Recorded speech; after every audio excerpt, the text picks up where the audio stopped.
Au Tchad, le député de l'opposition Matoyengue Belnengar a introduit à nouveau cette semaine une interpellation du gouvernement devant l'Assemblée nationale.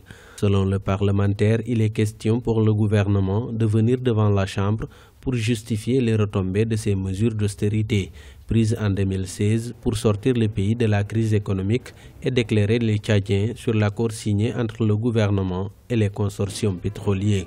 Même si la motion, ils l'ont évité. Ce que j'ai introduit, ce n'est qu'une interpellation. Il n'y a que 3 heures de séance.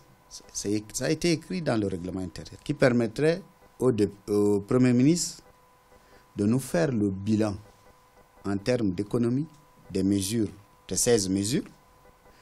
Je lui ai également posé une autre question qui concerne l'accord transactionnel signé entre le gouvernement et le consortium ESSO, que je ne trouve pas totalement clair et qu'il doit venir nous étayer.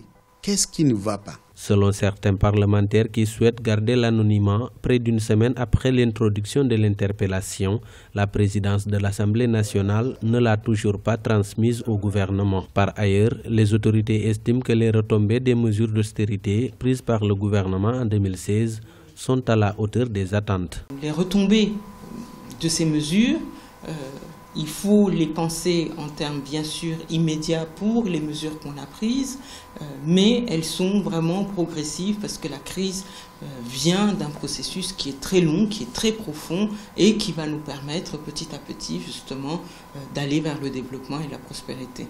Mais il y a tout un autre aspect qui est la remobilisation et le réinvestissement dans des secteurs clés qui sont justement la base de notre économie, qui sont l'agriculture, qui est l'élevage. Pour rappel, le gouvernement tchadien avait pris des mesures d'austérité d'urgence en 2016 pour réduire les dépenses de l'État afin de faire face à la crise économique et financière causée par la chute drastique des prix des matières premières et la lutte contre le terrorisme.